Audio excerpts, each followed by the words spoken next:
Hello, friends, and welcome back to yet another episode of NintenGems, the Nintendo podcast where we talk about the games that we are playing. We usually start with the Switch games, and then we'll touch on the NintenGem of the week, a retro game.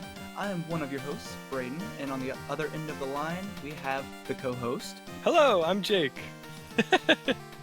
I've set you up twice like that now. I know, right? And I feel bad, but recording from a distance isn't helping either. But speaking of, it's sad to have you so far away. It was nice recording those last couple episodes together again. Yes, I agree, but we're trying out a new recording software, so hopefully this goes a little bit smoother than it did when we tried just to do it over Skype. Right, and hopefully it'll have us putting out episodes at a more consistent and timely rate. But anyway, let's get into the goodies, shall we? Talk some Nintendo? Absolutely, yeah. All right, man. You want me to start out because I kind of feel like I've been playing a little bit less than you actually this week. I don't know. I don't have too much to touch on. What do you think? Yeah. You go ahead and get that out of the way. I've been playing a whole lot. Nintendo, actually. I've been thinking about that when we were like getting into record. It's like I've got like five games or so to talk about, I think. So yeah. Cool. No, I'm buckled in. I'll go quick. I've been playing the heck out of Xenoblade, and I'm not sure I'm halfway through the story at least, but I have 47 hours in now, and it's been a blast so far, and I'm definitely gonna finish it. So I'm thumbs up on Xenoblade still. Still weird, but thumbs up. That's all your Xenoblade commentary for this week? Yeah, I don't want to. So, no offense, Jake, but I recall your Fire Emblem episodes. It trickled on into 3 or 4 episodes, and I'll leave them alone about the Xenoblade for now. That's true. That's true. I mean, we did have a pretty extensive conversation last week about it, so. I know, yeah, we'll cut it out. But the other highlight of my Nintendo week was Min Min coming out for the Super Smash Bros. Ultimate. Did you have the chance to download her or play as her? I have, yes. I have been messing around with Min Min a little bit. What do you think about her? So I actually really enjoy the gimmick, quote unquote, that she has. That you can change her arms mid battle, and actually that they are independently controlled by the two attack buttons. I think that's a pretty good idea. It's not so competitively. I'm by no means a star Smash player, but from my understanding, she's not very competitively viable. But she's super fun to play as, and I love her long range, and like I said, the rotation of the weapons. But what do you think of her? Yeah, I've got to agree with you. Man, yeah. When I downloaded her, I mean, I'm excited. I'm not a big ARMS guy. I've never played it. It's I'm not Yeah. really big into fighting games, so it didn't seem like something that I'd ever really be interested in. But I was still I'm always excited for a new Smash character. Right. So I downloaded her pretty much immediately, and yeah, my first thought was, oh, this is not. She's not going to be good. She's so slow, and whenever you shoot her arms out, like I feel like you miss an attack She's with her, and very vulnerable. yeah, you're dead. You know, glass cannon Mm-hmm. kind of stuff. But a lot of fun. Right. A lot of fun to Right. play as, in my opinion. I agree, and I just saw an interesting comment, I think, on the Smash subreddit that like she can get a confirmed kill at with a fully charged side smash. She can get a kill with the wrecking ball at 40%, which I think is Oh just wow. crazy, and I don't know if anybody has like a confirmed kill quite that low percentage. Yeah, So, I it's don't know. probably They that. You think it's that one where it like charges up and turns blue? Oh, yes, absolutely. It's got to be. I love using that. I love using that the wrecking ball. I was gonna say. I guess this is a good time to get into it. I've also been playing a lot of Smash Brothers this week Nice. because spending time at the girlfriend's house a lot, and so Mhm. that means there's a lot of time sitting on the couch with her mother watching, true crime shows, which I can only Right. find so interesting. But hey, I can bring the Switch with me, and so I was like, you know, I recall that if you beat the adventure mode in Super Smash Bros. Ultimate, you unlock the menu music from all the other Smash Brothers games. It was actually last week when I was hanging out with some of my friends, and this one of my friends was talking about how much he hates the Smash Brothers Ultimate like menu music for some reason, and was like, Oh. "Oh, turn it to brawl, turn it to brawl," and I was like, "Oh, what?" And he was like, "Oh, you haven't beaten the adventure mode? Okay." And so I kind of had that sitting in my brain, so I was like, you know Uh-huh. what?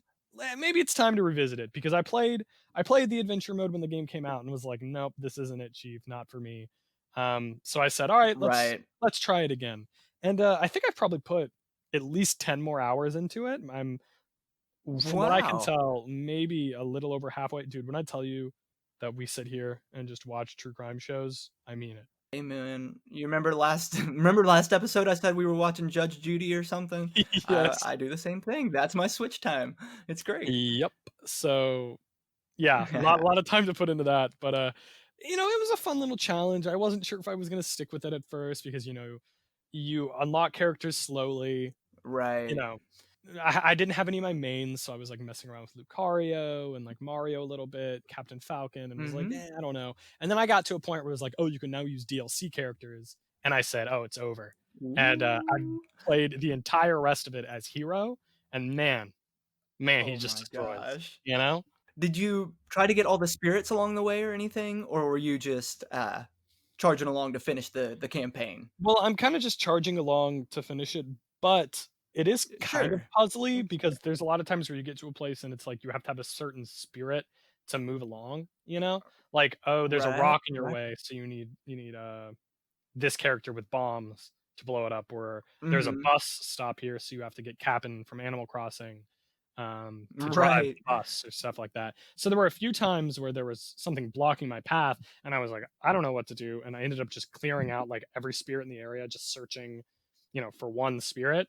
So I have not been Sure. doing it completely efficiently, so to say, Right. but yeah, I've been putting a lot of time into that. Like I said, Hero just destroys. There's a lot of times I just can kill everything just with his B specials, his side B and all that, so but that's it's been a lot of Right. fun, and then that's where most of my time with Min Min has been because when I got Min Min downloaded, I was like, "I've been playing as Hero for long enough. It's time to go in as Min Min," and she's been doing pretty alright, but it does make me wonder, "Oh, I probably won't be able to do this well against real people," you know? Oh, that's funny. Well, I was gonna say, like, actually, if you've played, like, at least a handful of consistent matches through the story with Min Min, you might have more experience with her than me. I only did 5, 6 rounds of Smash with her just against a CPU to try and figure out her attacks. But yeah, I don't know, she's fun. Yeah, yeah, yeah. That's what I was gonna say. She's fun. She's not. I don't know if she'll be great. To be determined. Give me a few weeks to get back to my apartment with all of my friends in Knoxville, and I'll let you know. And then also, just a little shout out. I feel like people sleep on the me costumes, but I love them, especially for series that aren't represented already, such as I've got Right. the Altair costume for the Mii sword fighter from Assassin's Creed because Sick. it makes me be like, "Oh, hey, cool! Look, I'm playing as Altair," even though I'm not. Uh-huh. I've got Cuphead, I've got Sans, and so of Ah, that's course cool. I had to buy Vault Boy because Oh, I did you? yeah, yeah, yeah.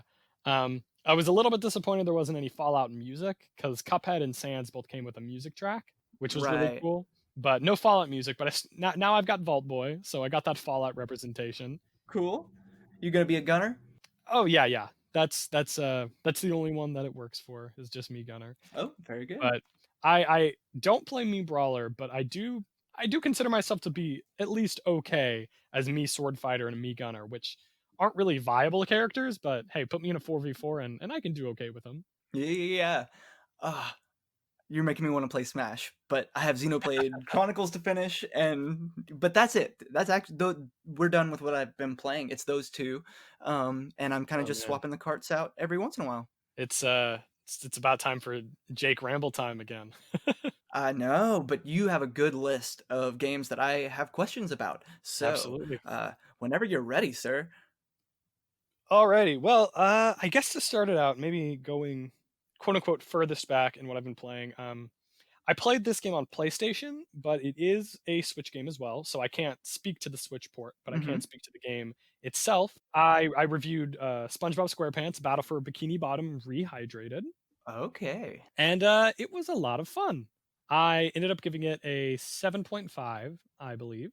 Again, on the PlayStation, not the Switch, but I'd say they're all pretty Mhm. consistent across versions. I loved that game when I was a kid, and so I was really excited when they announced they were going to be remastering it, remaking it, whatever. And yeah, I ended up picking it up and having a fantastic time with it. That's really good to hear.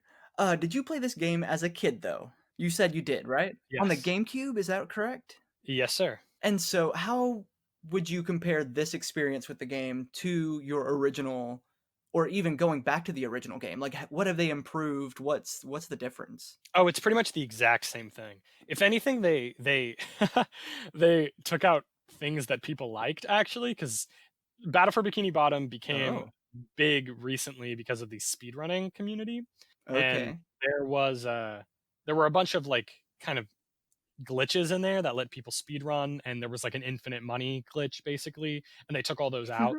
But other than that, it is exactly what I remember, except a heck of a lot prettier, you know? Well, that's good. The reason I'm asking that is because I did not play it on the GameCube, and I actually went and I was kind of considering it for potentially one of the next couple games I play. But I looked at some trailers, and just even the gameplay doesn't really seem like my style. And so, how I guess I'm kind of curious how much of the enjoyment you're getting is nostalgia to the GameCube, and how much of it is like an actual good game. Well, you know, it's probably a mixture. Part of it is nostalgia. I do love a good 3D platformer, so there's that. And also, I'm a mega SpongeBob fan. So, Right? you know, I get a kick of nostalgia from playing it. Like I said, I love 3D platformers and I love SpongeBob. So it's kind of like the perfect storm there for me. But I'd say it's legitimately a good 3D platformer. If you enjoy the first 3 seasons of SpongeBob, it is like playing those, you know, because it's all Oh, that's that's the cool. game. Yeah, the game came out in 2003, so that was the height of like good Gosh. SpongeBob. And Right. they didn't change any of the story. All the voice acting is the exact same. So all That is that wild. is exactly how it was. So I was laughing a lot playing this game. But I really do think it's a good 3D platformer. But it's basic, you know. The combat's just you press the attack button and they die in one hit, you know, that kind of stuff. Sure. Yeah, and that's okay. I didn't quite know what I was gonna get into, and I'm glad I watched the videos because I don't think that'll be the purchase that I make. But I'm genuinely glad that you seem to like it a whole lot, and it has a big fan base as well as a basically a GameCube classic. So I'm just Yeah. so the grumpy old one. Yeah, it's and I mean, it's not perfect. I love that it is $30 because that it feels like it's worth That's $30. true. That's true. It would have been way too much if it was 60 because I mean, first of all, the game isn't all that long. If you're just playing through it straight, it'll probably take you between 8 and 12 hours to beat. Maybe Okay. even less than that, honestly. And then to complete it, it's like 15 to 20 hours. And then Okay. Huh. it also it feels like a GameCube game, you know, so parts of it do feel very dated. You know, Mm-hmm. there are NPCs in the background that just look off model, and it's like, what are you doing here? You're just standing there. Clearly, it's a relic of a GameCube game. You know what I mean? Right. It feels old in those ways. The marketing really pushes the new multiplayer mode, which is based off a multiplayer mode that was supposed to be in the original game, but was cut. So they were Oh like, "Oh, wow. cut Okay. content That's from kind the of cool. original. It's back." But the multiplayer mode is like really bad. Is it like a battle? It's like a horde mode basically. It's 2 players and Oh, you can okay. play as like 7 or 8 different SpongeBob characters, whereas you can only play as like 3 in the main game. But it Mhm. just feels unfinished. Like there's it's like missing sound effects and none of the characters talk. Oh, You know weird. what I mean? So during the main game, SpongeBob, Patrick, and Sandy are always like quipping, like, "Oh, that's what you get when you mess with the sponge," you know, stuff like that. But there's nothing like that. Everybody's just silent, and it feels like there's like a lack of sound effects, and it's just a horde mode, and the combat is not what you're gonna play these kinds of games for, you know? So I Sure. played, I don't know, I played like 30 minutes with Clay actually, and he was like, "Can we stop? Because this is boring." And I was like, "Yeah, Well, that's fair. yeah." So, the horde mode's not great. It feels like an old game, which is why I didn't give it higher than a 7.5. But I do think that if you Sure. did like this game when you were younger, or if you really liked SpongeBob, if you're in the mood for a shorter experience that's, a throw we don't really get 3D platformers like this anymore. We do sometimes with games like A Hat in Time and such, but it feels like something we don't get anymore. So, if you're Hmm. looking for something like that, I think this game is worth your time, especially for $30, and especially when it inevitably goes on sale. Like, if you can get this game for $10, $15, what a Ooh, steal, you know? there you go. And you'll probably be able to do that by, like, December, I'm sure. Wait for that Christmas sale. So, that is one game that I've been playing. Cool. I'll just touch lightly on this one. You mentioned it, I feel like, over text to me. I also reviewed Burnout Paradise Remastered, Yes. which I had actually never played before. I'd always heard people talk about Burnout Paradise as kind of like the racing game for people that don't like racing games. But I was a little bit skeptical. But no, I picked it up and I messed around with it, and it's a lot of fun. It definitely Mhm. is the racing game for people that don't like racing games. It's very arcadey, very, Uh-huh. every stop sign, every stoplight that you go to in Paradise City is a new challenge, whether it's a race or a demolition thing, some kind of new challenge. There's a bunch of Yeah. cars and motorcycles and trucks to unlock. There's a bunch of tricks you can do, a whole bunch of stunt areas. It's a lot of fun. I would say do not buy it at full price. I believe it's Yeah. $50, which is a bit outrageous. This is where I feel blessed to have been given a a review code for it, Sure, yeah. because like no, it's not worth $50 at least to me. That is a really hefty price tag for a remaster for a game that at least I didn't ask for. That was off my radar. It seems like they would develop like a new racing game for the Switch or something.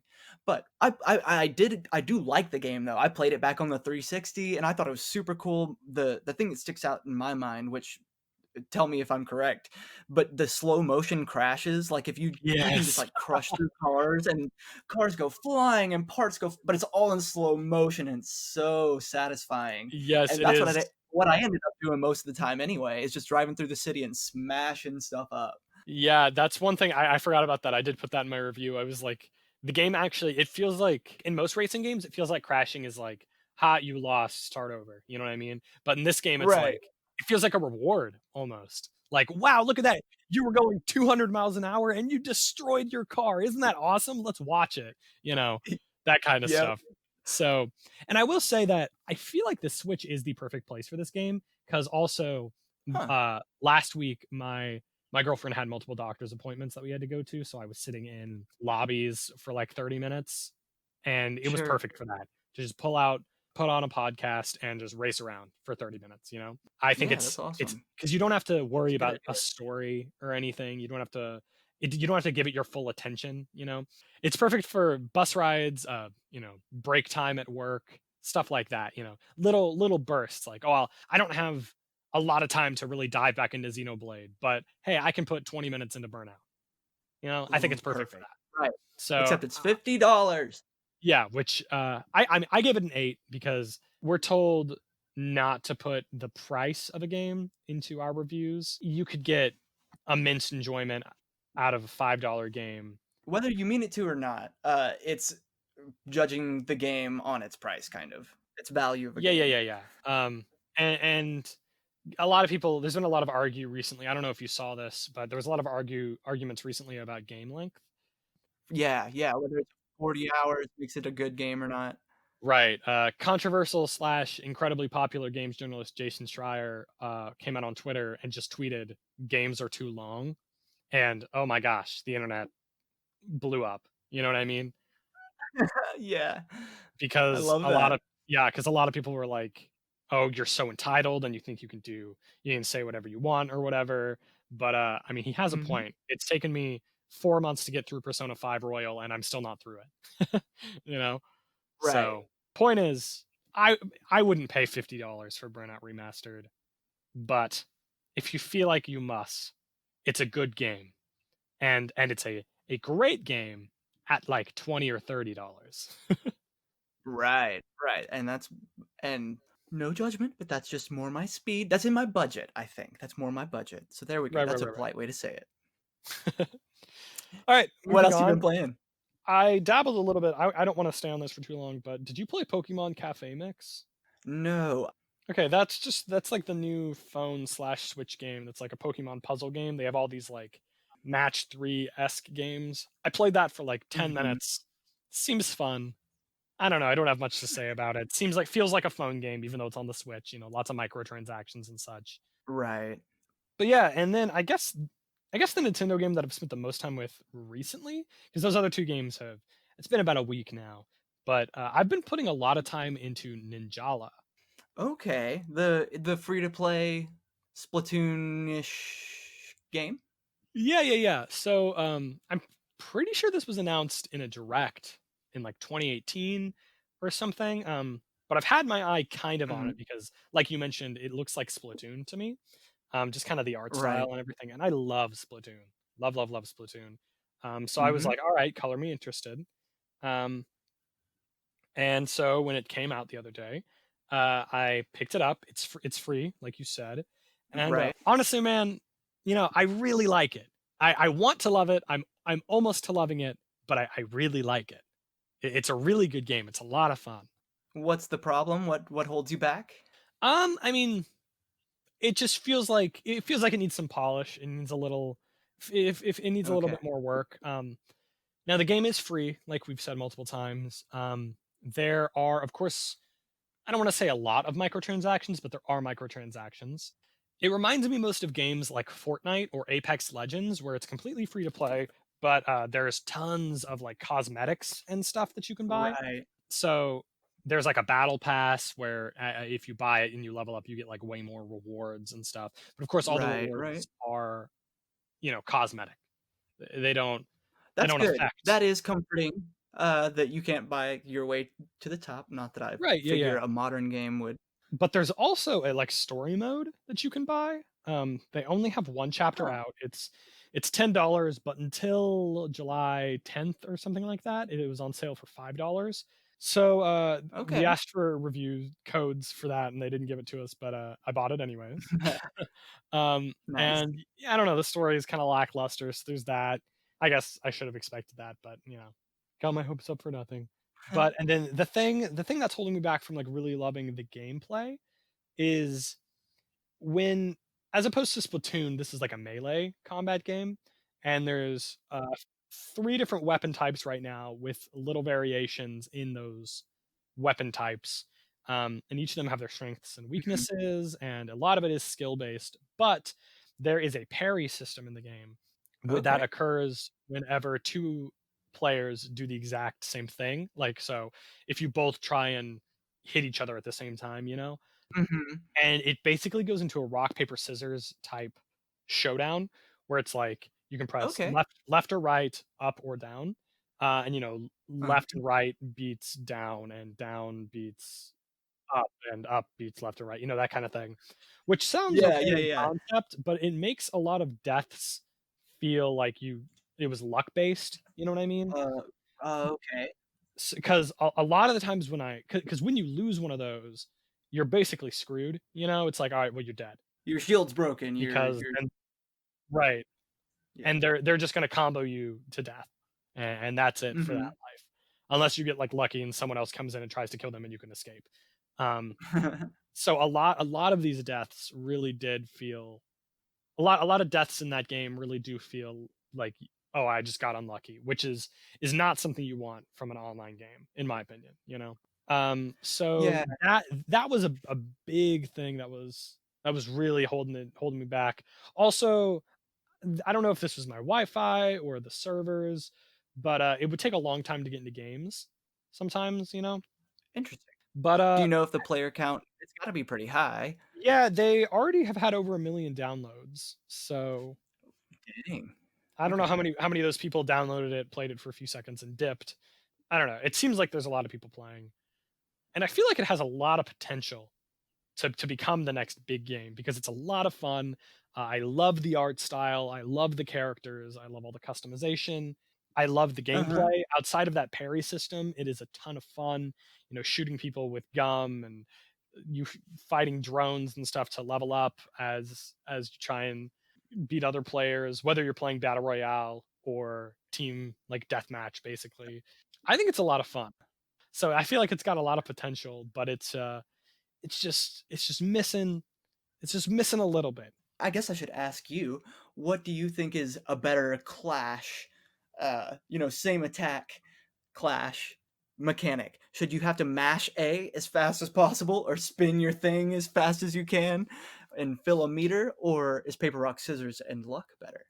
I think something like that, even though I wouldn't necessarily say that's great, but I would say something like that would be better than the luck because I mean it happens really frequently. You know, like it's not like, oh, you're gonna run into this every once in a while. It's every single time you run into an enemy, you get into this clash. You know what I mean? You Okay, a yeah. parry will be initiated. So it's like Mhm. every single encounter, the end of it feels like, all right, this was luck based.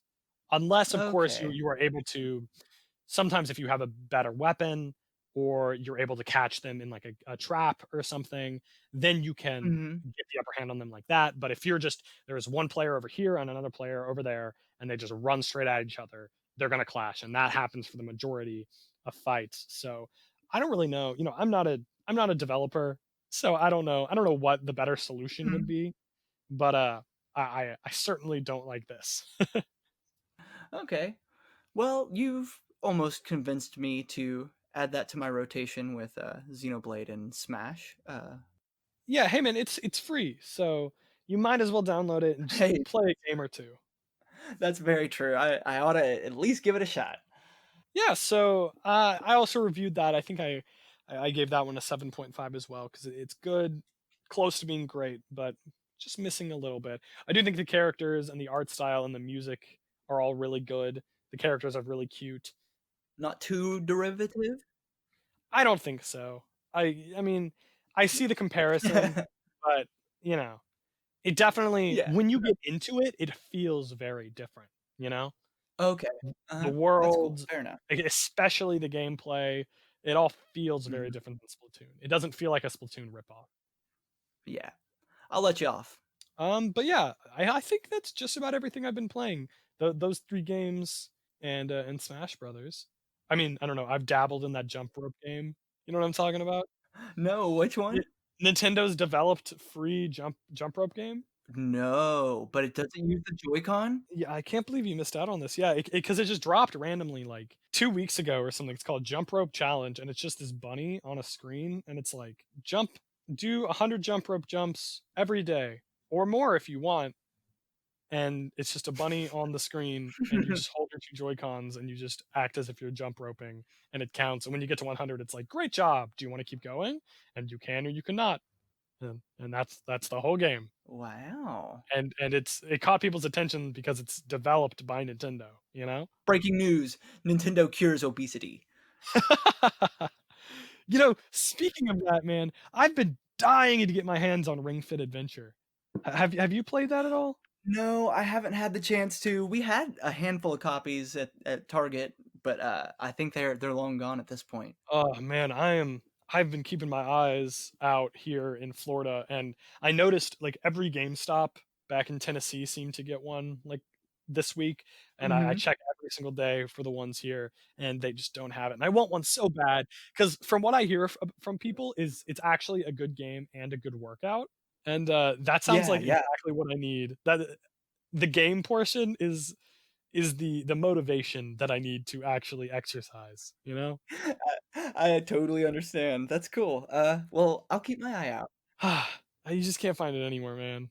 Kinda like the Switch itself. Right. Still high demand.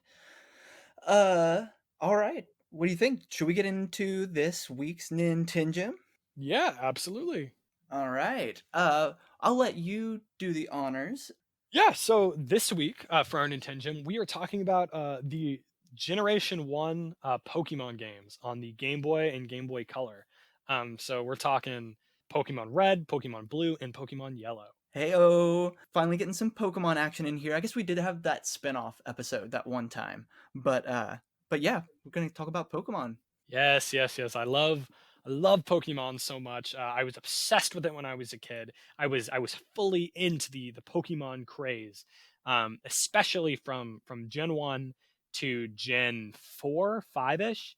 I kind of fell off during X, Y, Sun and Moon, and of course I got really big into Sword and Shield. We can debate on whether or not that game is good. I guess I don't really think it's all that good because the big expansion came out, and I did not think it was worth my money. So I mean, it might have been, but I was like, man, do I really want to go back to Pokemon Sword Yeah, and Shield right now? No. So, but yeah, no, we're talking Gen 1, the red, OGs. blue, and green, kind of. Yeah, I mean, green is a foreign game. I have never touched green. I have not either, but I used to want one so bad as a kid for some reason, even though like I couldn't read, play it, whatever. Are you big Bulbasaur Venusaur guy? Yes, he genuinely Bulbasaur was always my starter, I can which understand people that make then. fun of me for. I mean, the grass starters always get thrown under the bus. Butt of the joke. I've always But been a water starter kind of guy myself, so hey, at least I'm not a fire guy. I've been like, oh, Charizard is the best. I'm so glad Charizard is in every single game. right. But so you weren't born when these games came out, were you? Barely. I believe they came out What in America year? in '99, and I was born in '99, so technically yes. US release date September 28th, 1998. Oh no, really? Dang, Yeah, I guess I wasn't for alive then. red and blue. And then I'd imagine maybe you could be thinking of yellow because it was it came later on. But yeah, so I guess I wasn't alive. I put a lot of time into this game, nevertheless. Yeah, so what was your primary console to play it on? My brother and I, when we were 5, well, I was 5 or something, we got our Game Boy Colors. So I actually missed the Game Boy to play it on. So skipped straight to Gold and Silver. That came with my Game Boy Color. And then I guess I was probably a young teenager before I finally looked back and I thought, I should play Red and Blue. So I have Red now, and I ended up playing that, on like my DS or something because that's how far technology had come. But Right. but yeah, what was your first experience with it? So it was probably when I was 4 or so. My dad had a Game Boy Color that he gave to me pretty early on in my life, That's and cool. that's how I played these games. I never knew your dad, dabbled. Yeah, I think that was the last and perhaps the only time he Okay, dabbled. I don't know about before that, but no, I definitely had a Game Boy Color sure, that was his, that had like cool, Frogger and Donkey Kong Country on it. very cool. Sorry, go on. Yeah, so the game that I actually got when I was like 4 was Pokemon Yellow. So from the Gen 1 Mm. games, that's the one that I spent the most time with. And then I don't know, I never wanted to go back when I was a kid and play the other ones because I was like, dude, Pikachu follows me around in this one. Why would I want to go to a game where I don't have a Pikachu following me around? I 100% sympathize. That is fair enough. But then, of course, it made the like first gym feel impossible, because it's pretty sure the first gym, yeah, the first gym's Brock, and so it's like rock type. And even though in the anime, Pikachu beats Onyx somehow, it's not how it works in the Right. game. Not you at had to all. It's brutal. you had to catch a Pidgey and really really grind with that Pidgey to get Yeah, fly attack. flying attacks. Right, right, right. But yeah, that's the version that I spent the most time with, as That's opposed to cool. Red and Blue. Like kind of like you, I've dabbled with Red and Blue on like the DS. I think the 3DS Mhm. eShop just a little bit. I have never done a full Okay. playthrough of those, but yellow was my jam as a kid. So Oh, in the course of this show, we'll talk about all of the mainline Pokemon games at some point, I'm sure. But you've mentioned that Gen 2 is your favorite. Is that correct? that is correct, yes. So, how do you think this game compares to all of the ones that you've played? Have you played all the Pokemon games? Yes, I genuinely think I've played them all. I haven't touched all of the quote unquote special versions like Yellow and then it was Like Diamond. No, it was whoa. Crystal, Crystal and then Emerald and etc. Yellow, Crystal, Emerald, Platinum. and then Uh-huh. there hasn't been one like since then, basically. I guess they make sequels now. So after Platinum was Black and White, and we got Black 2 and White Mhm. 2, which are kind of like upgraded Right. versions, but from what I remember, Black 2 and White 2 felt very different. But then again, that was They were I was a continuations kid. of the story, I'm pretty sure. Right, yeah, yeah, yeah. So I remember it feeling not like Platinum or Emerald. It felt like its own Right, game. right. But then you've got Oh, sure, I agree. right, then you've got X and Y, which didn't have any kind of upgraded version. There was just X and Y. Mhm. And then there was Sun and Moon, and they had With Ultra Sun, Ultra Sun and Ultra Moon. Moon, and those are definitely like Platinum or Emerald. You know what I mean? They're just like Right, upgraded, right. but basically the same game. But yeah, and I kind of doubt we're going to be getting something like that with Sword and Shield because we're getting DLC. But all Right. that to be said, those are all the those are all the special editions that you may or may not have missed. That was actually really enlightening and informative and just clarifying. Of But course. yes, I've also played every generation. I think I skipped Ultra Sun and Moon, but I then did pick up Shield. So I don't know how you would count that, I guess. I've played every Pokemon generation, roughly, and I think it still stacks up as one of the most consistently well put together Pokemon games.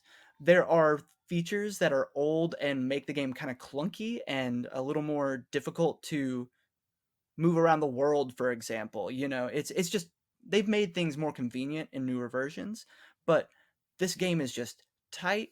It it's not a 40-hour game necessarily, like we were saying earlier. I don't know. It's a very complete package that I, it's not the best, but it's probably at least half, the middle, the median, if not a little better than average on the Pokemon scale. I wonder how much of people our age's affinity for Gen 1 of Pokemon is nostalgia, Mhm. you know? Because I would think, oh my gosh, those games are so much better than, what we've got now, or it's so much better than X, Y, Sun, Moon, Black, White, Sword, Shield. But Right. are they? You know what I mean? Um, they're definitely solid. They're simple. There's a lot less there, you know? There's a like, Right. the fact that there's, like, 3 ghost type Pokemon in the whole game and that's it? Like, what? You made a whole you know what I mean? Right. Like, they made a whole type for 3 Pokemon. Uh-huh. Like, was that necessary? I don't know, like, ghost type Pokemon, like, if I'm not remembering incorrectly, it might not be ghost type, but there's one type in that game that just sucks. I'm pretty sure it is ghost type. It's, like, unusable, and, like, Uh-huh. psychic type is, like, super overpowered. Because it just, like, beats everything. So there's, like it's definitely unbalanced, I would say, but, I mean, Mhm. I love it. I think it's one of the best, and again, I will fully say that that's probably due to nostalgia, but I love the music from those games. I love the Mhm. map. I love Kanto. Um, I love all the Ooh, can we talk about one characters. thing that I do not like? Yeah. The sprites, man. The sprites were ugly. Yeah, yeah, yeah, yeah. Especially the ones that are in the, like, PC or when you're looking at your team. Oh, absolutely. Like the miniature versions. Yeah, yeah, yeah, and they have a bunch of, like they didn't it was before they made unique ones for every Pokemon, so they have, Uh-huh. like, a certain amount of just generic looking ones. Yeah, this is a poor example, but Bellsprout would end up with like the Tauros looking Yes, yes, yes. little mini icon, and you're like, what the heck? How's that even close? But Yeah, that's what I was gonna say, actually. I was gonna bring up Tauros because I feel like there is one that looks exactly like Tauros that they just used for a whole bunch of them. oh yeah. I'll agree with you there. Okay, so this is definitely tapping into like my edgy teenage years and like, oh, I'm like mysterious and I know cool things. Missing number. Oh, yeah, Did you yeah, ever get Missing into No? that? Not really. I Oh mean, obviously, man. I know about Missing No because it feels like, who doesn't? But, like, eh, Yeah, dude, I wrote a fan fiction about it. no way. Yeah, I absolutely did. I wonder if it exists anywhere. But yeah, like I mean, I was captivated by the idea that like these glitch. So let's pause and rewind and maybe explain it a little bit. Yeah, yeah. Cool. So missing no.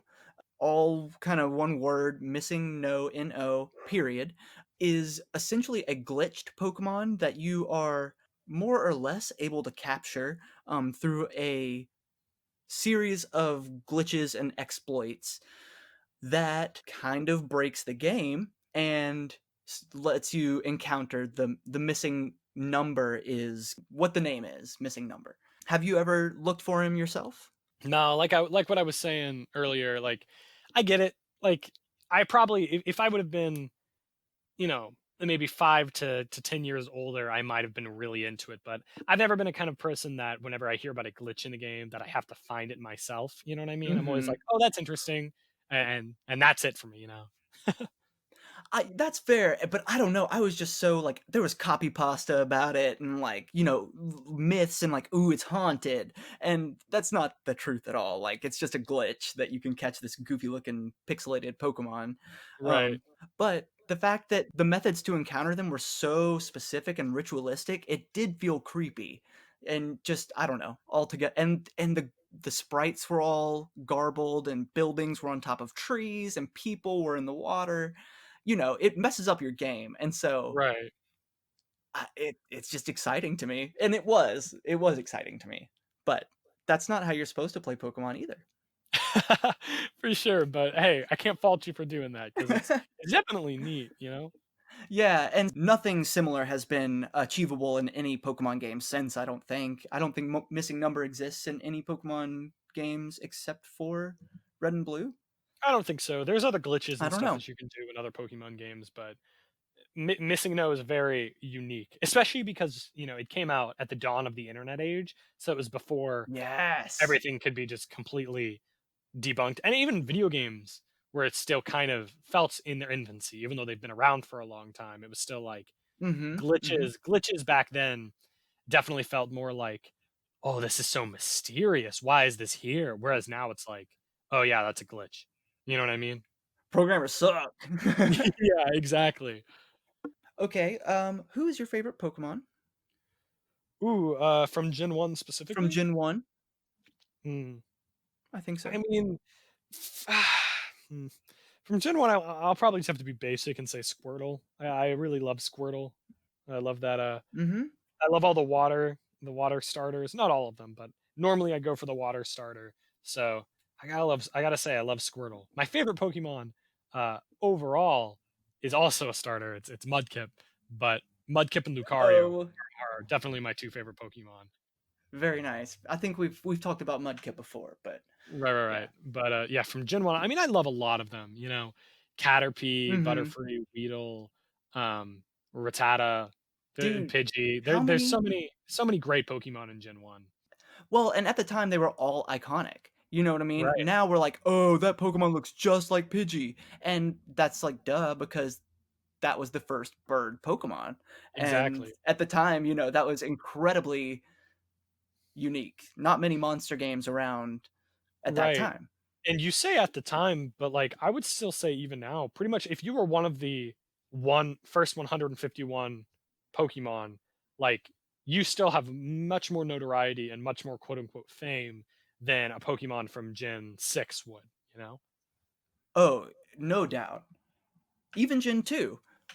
I think there's you know what I mean? I think there's people that Right, would yeah, know who Pikachu is, or even maybe a more obscure Gen 1, but then have no knowledge of the rest. exactly, yeah.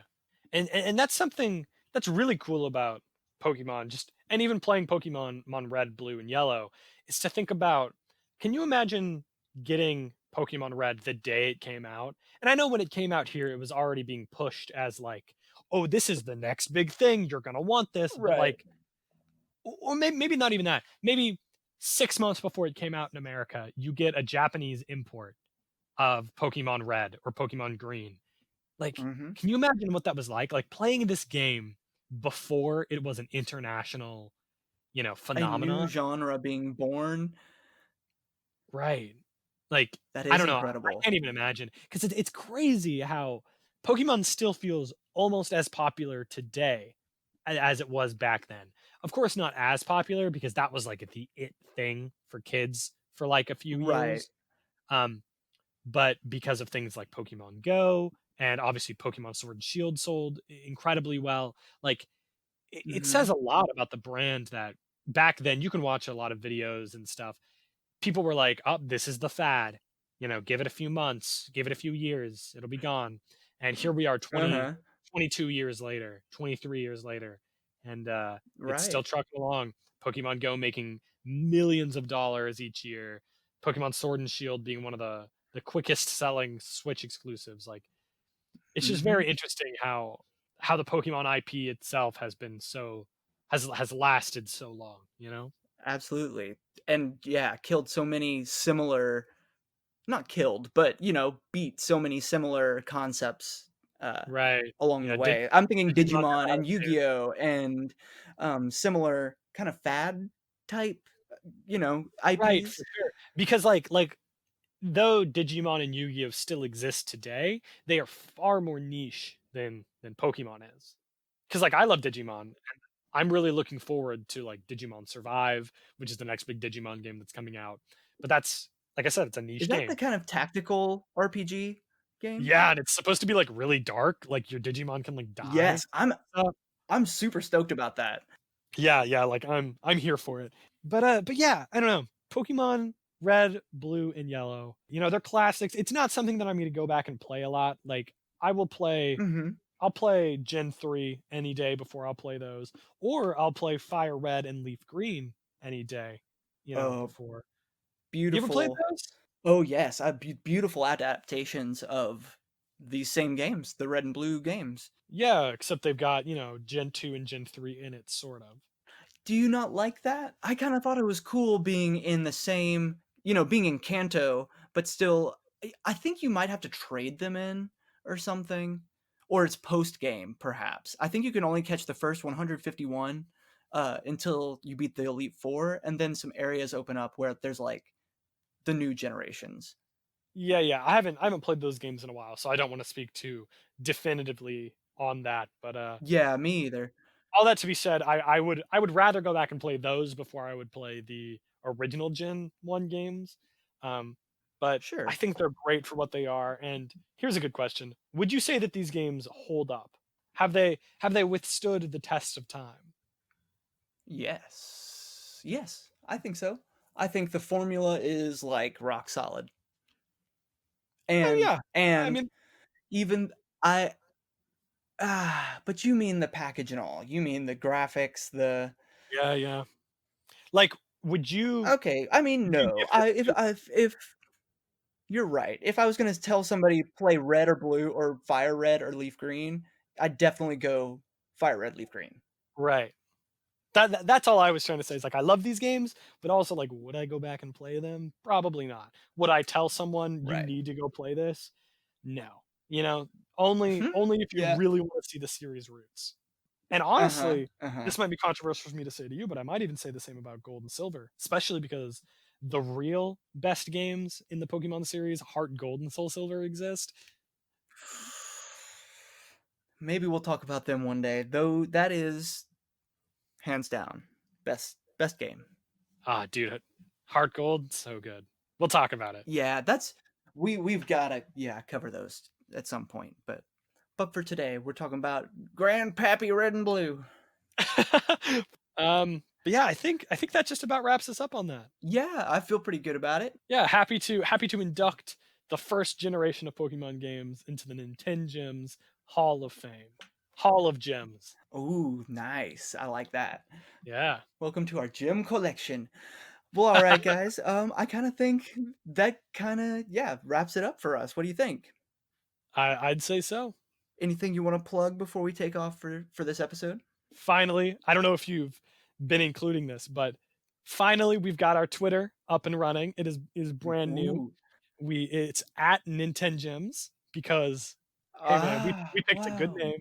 Yeah, nobody Heck nobody has yes. has thought of NintenGems yet.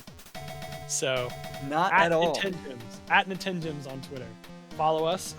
We'll post probably semi-regularly. Like, obviously, we'll post whenever there's a new episode. You'll get little insights from us. Like, Mhm. I tweeted a little thing about Min Min We're coming super out. funny. Oh, we're hilarious. Trust us. Yeah. um, you obviously follow us on Facebook. You can listen to us on Spotify, all of your Spotify and Apple Podcasts. Subscribe to us on there. If you want to find me, I am at Jakey Wakey on Twitter. Recently changed mine, which is JakeywayWayy. Jakey Wakey with 2 Y's. You can follow my adventures also on Facebook at Jake Yoder Entertainment Journalist. You can like me on Facebook. Right. Jake does have a much wider internet presence than I do, so and he's very pop culture media focused. Give him a follow. All right, guys. Well, I think that should be enough for us. And Jake, it was a pleasure. It was a pleasure for me too, Braydon. Very good. All right, guys. Give us a follow, give us a like, and we will see you next time for NintenGems. See you guys.